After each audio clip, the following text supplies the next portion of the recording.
Llyfr Joshua, Pennod 1. Ac wedi marwolaeth Moses gwas yr arglwydd, a llefarodd yr arglwydd wrth Joshua mab Nun, gweinidog Moses, gan ddywedyd, Moses fy ngwas a fi farw.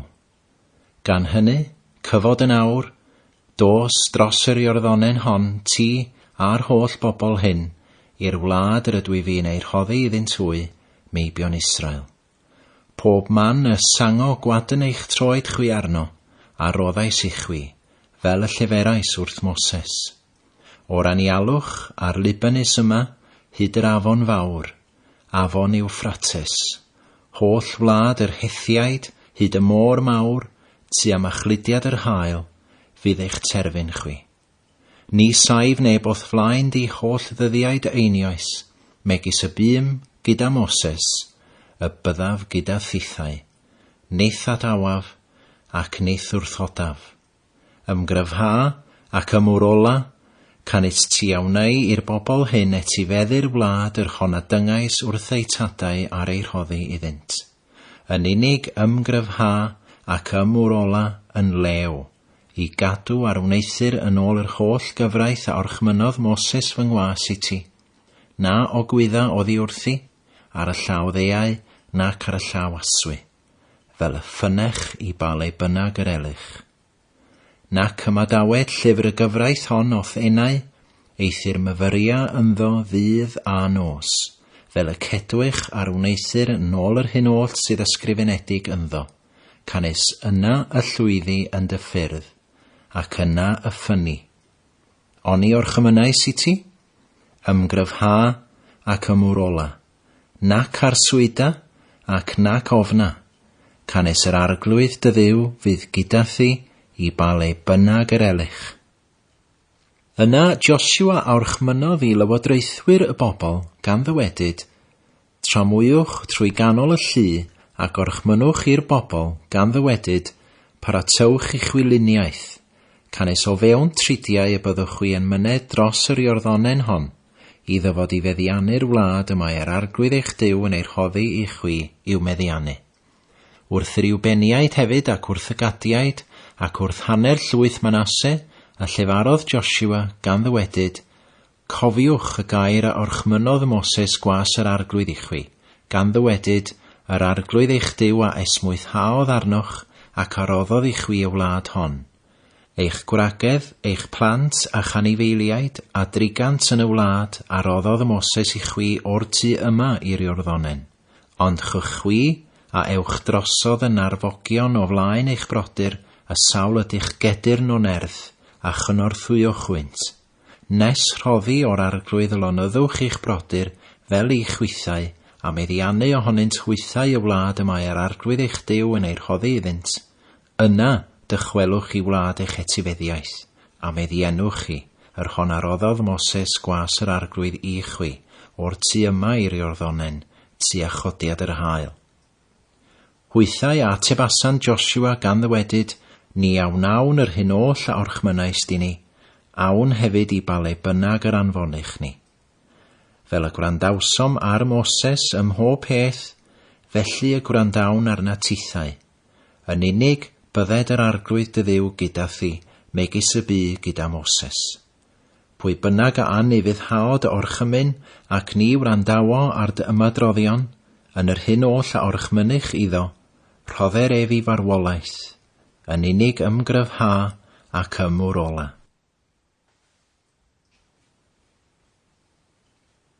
Pennod 2. A Joshua mab Nun a anfonodd o Sitim 2 ŵr i chwilio yn ddirgel, gan ddywedyd, ewch, edrychwch y wlad a Jericho. A hwya eithant ac adeithant i dy Piteinwraig a'i henw Rahab, ac aleti asant yno. A mynegwyd i frenin Jericho, gan ddywedyd, wele, gwir adeithant yma heno o feibion Israel i chwilio'r wlad. A brenin Jericho a anfonodd at Rahab gan ddywedyd, dŵg allan y gwir a ddaeth atat, yr rhai a ddaeth i'th dyd I, canys I chwilio yr holl wlad y deithant. Ond y wraig a gymerasau y 2 ŵr ac ei cuddiasau hwynt, ac a ddywedodd fel hyn, Gwir a ddaeth ata fi, ond ni wyddwn ni o balei a deithent wy. A phan geiwyd y porth yn y tywyllwch y gwir a aeth allan, ni o'n ni baleu'r aeth y gwir, canlynwch yn fuan ar ei hôl hwynt, canes chwi ei goddiweddwch hwynt. Ond hi a barasau iddynt esgyn i nen y tŷ, ac ei cuddiasau hwynt mewn bollteidiau llun, yr rhai oedd ganddi wedi ei hysgafnu ar nen y tŷ. A'r gwir a ganlyn asant ar ei hôl hwynt tua'r Iorddonen, hyd yr hydau, a'r porth a geiwyd, cyn gynted ag yr aeth yr rhai oedd yn erlyd ar ei hôl hwynt allan. A chyn iddynt hwy gysgu, hi a aeth i fyny atynt hwy ar nen y tŷ, a hi a ddywedodd wrth y gwir, mi awn roddi o'r arglwydd i chwi y wlad, oherwydd eich arswyd chwi a syrthiodd arnom ni, a holl drigolion y wlad a ddigalonasant rhag eich ofn. Canis ni a glywsom fel y sychodd yr arglwydd ddyfroedd y môr coch o'ch blaen chwi, pan ddeithoch allan o'r aifft, a'r hyn a wneithoch i ddau frenin yr Amoriaid, yr rhai oedd tu hwnt i'r Iorddonen, sef i Sehon ac i Og, yr rhai a ddifrodasoch chwi. A phan glywsom, yna yn digalonwyd, fel na safodd mwyach gysur yn neb, rhag eich ofn. Canis yr arglwydd eich Duw, sydd Dduw yn y nefoedd uchod, ac ar y ddaear isod. Yn awr gan hynny, tyngwch atolwg wrthyf, myn yr arglwydd, oherwydd i mi wneithir trigaredd a chwi, y gwnewch chwithau hefyd drigaredd a thyf yn had unau, ac yrhoddwch i mi arwydd gwir. Ac y cedwch yn fyw fy nhad am mam, am brodyr am chwiorydd, a'r hyn oll sydd ganddynt, ac gwaredwch ein heinioes rhag angau. A'r gwir a ddywedasant wrthi, ein heinioes a roddwn i farw drosoch, os chwi ni fynegwch ein neges hyn, pan roddo yr arglwydd i ni y wlad hon, on i wnawn a chwi drigaredd a gwirionedd. Yna hi ei gollyngodd hwynt i weired wrth raff trwy'r ffenestr, canes ei thŷ hi oedd ar fyr y ddinas, ac ar y mur yr oedd hi yn trigo. A hi a ddywedodd wrthynt, ewch i'r mynydd, rhag i'ch erludwyr gyfarfod â chwi, ac ymguddiwch yno dridiau, nes dychwelyd yr erludwyr, ac wedi hynny ewch i'ch ffordd. A'r gwir a ddywedasant wrthi, di eog fyddwn ni oddi wrth dylw yma ar hwn yn tyngaist. Wele, pan ddelom ni i'r wlad, rhwym y llunyn yma o edau goch yn y ffenestr y gollyngaes ni i lawr trwyddi, casgl hefyd dy dad a thfam a thfrodyr, a holl dylwyth dy dad atat i'r tŷ yma, a phwy bynnag a o ddrysau dy dŷ di allan i'r heol, ei waed fydd ar ei ben ei hun, a ninau a fyddwn ddi-eog, a phwy bynnag fyddo gyda thi yn tŷ, byddai ei waed ar ein pennau ni, o bydd llaw arno ef. Ac os mynegu di ein neges hyn, yna y byddwn ddi-eog oddi wrth dylw ar hwn yn tyngaist. A hi a ddywedodd, yn ôl eich geiriau, felly y byddo hynny. Yna hi ei gollyngodd hwynt, a hwy a eithant ymaith, a hi arwymodd y llunyn coch yn y ffenestr. A hwy a eithant ac a ddeithant i'r mynydd, ac a arosasant yno dridiau, nes i'r erludwyr ddychwelyd.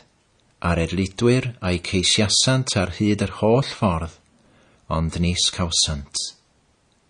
Felly y ddau ŵr a ddychwelasant ac a ddisgynasant o'r mynydd, ac a eithant drosodd, a deithant at Joshua mab Nun, a mynegasant iddo yr hyn oll a ddigwyddasau iddynt. A dywedasant wrth Joshua, yn ddi-au, yr arglwydd a roddodd yr holl wlad yn ein dwylo ni, canis holl drigolion y wlad a ddigalonasant rhag ein hofn ni. Pennod 3. A Joshua a gyfododd yn fore, a chychwanasant o Sitim, a deithant hyd yr Iorddonen, a holl feibion Israel, llesiasant yno cyn iddynt fyned drosodd. Ac ymhen y tridiau, y lliwiawdwyr a dramwyasant trwy ganol y llu, ac a orchmynasant i'r bobl gan ddywedyd, Pan weloch chwi arch cyfamod yr arglwydd eich Duw, ar offeiriaid y lefiaid yn ei dwyn hi, yna cychwynnwch chwi o'ch lle ac ewch ar ei hôl hi. Eto, bydded enid rhyngoch chwi a hithau, ynghylch 2,000 o gifyddau wrth fesur, na nesewch ati, fel y gwypoch y ffordd yr hodioch ynddi, canis ni thramwyasoch y ffordd hon o'r blaen. A Joshua a ddywedodd wrth y bobl, sancteiddiwch, canis yfory y gwna'r arglwydd ryfeddodau yn eich mysg chwi. Joshua hefyd a lefarodd wrth yr offeiriaid gan ddywedyd, codwch arch y cyfamod ac ewch drosodd o flaen y bobl, a hwy a godasant arch y cyfamod ac a eithant o flaen y bobl.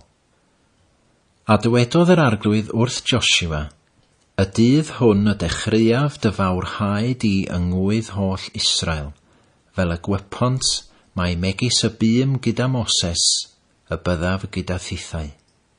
Am hynny, gorchymyn di i'r offeiriaid sydd yn dwyn arch y cyfamod, gan ddywedyd, pan ddelwch hyd gwr dyfroedd yr Iorddonen, sefwch yn yr Iorddonen. A Joshua ddywedodd wrth feibion Israel, nesewch yma a gwrandewch eiriau yr arglwydd eich Duw. Joshua hefyd a ddywedodd, wrth hyn y cewch wybod fod y Duw byw yn eich mysg chwi, a chanaru y gyr e fe allan y Cananeaid, a'r Hethiaid, a'r Hefiaid, a'r Pheresiaid, a'r Girgasiaid, yr Amoriaid hefyd a'r Jebiwsiaid o'ch blaen chwi. Wele arch cyfamod arglwydd yr holl ddeiar yn myned o'ch blaen chwi i'r Iorddonen. Gan hynny cymerwch yn awr 12 gŵr o lwythau Israel, 1 gŵr o bob llwyth, a phan o'r ffwyso gwadnau traed yr offeiriaid sydd yn dwyn arch arglwydd i o'r yr holl fyd yn nyfroedd yr Iorddonen. Yna dyfroedd yr Iorddonen a dorri'r ymaith oddi wrth y dyfroedd sydd yn disgyn oddi uchod, hwy a safant yn bentwr.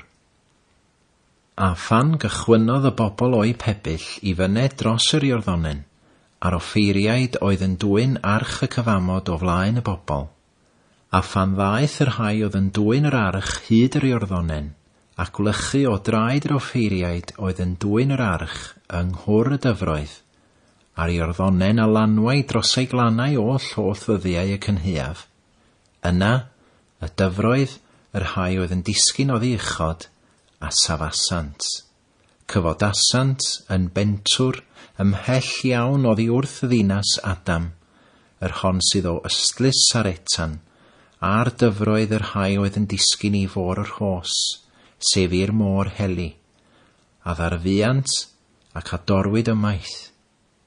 Felly y bobl a eithant drosodd ar gyfer Jericho.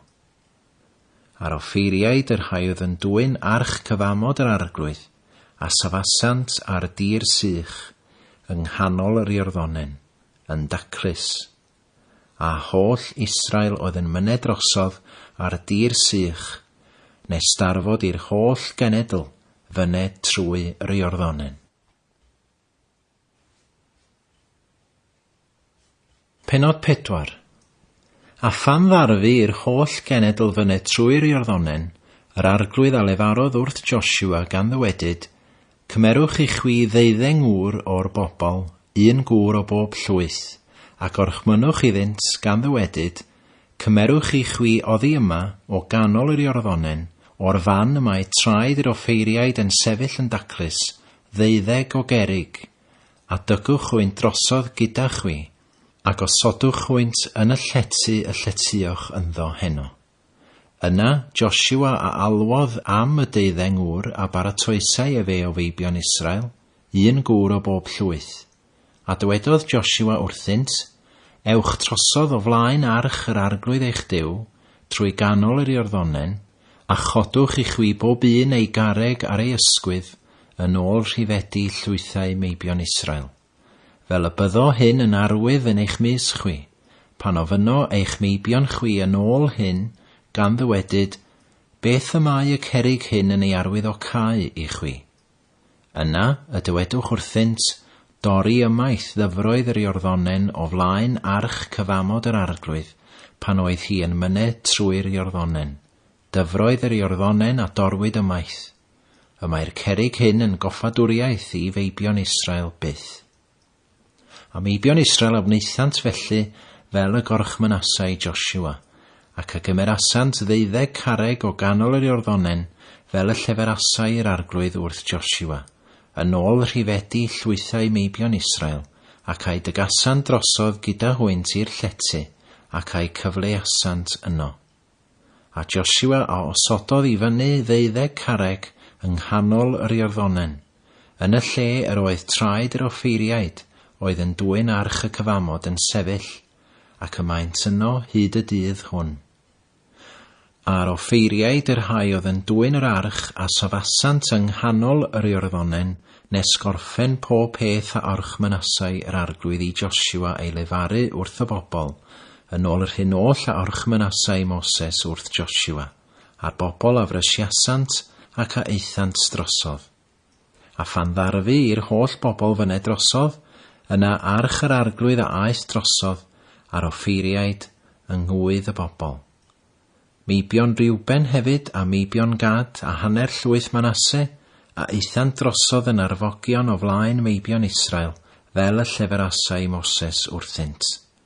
Ynghylch 20,000 yn arfogion i ryfel, a eithant drosodd o flaen yr arglwydd i ryfel, i'r osydd Jericho. Y dwthwn hwnnw, yr arglwydd a fawrhaodd Joshua yng ngolwg holl Israel, a hwy ei hofnasant ef, fel yr ofnasant Moses, holl ddyddiau ei einioes. A'r arglwydd a lefarodd wrth Joshua gan ddywedyd, gorchymyn i'r offeiriaid sydd yn dwyn arch y dystiolaeth, ddyfod ohonynt i fyny allan o'r Iorddonen. Am hynny Joshua a orchmynodd i'r offeiriaid gan ddywedyd, deuwch i fyny allan o'r Iorddonen.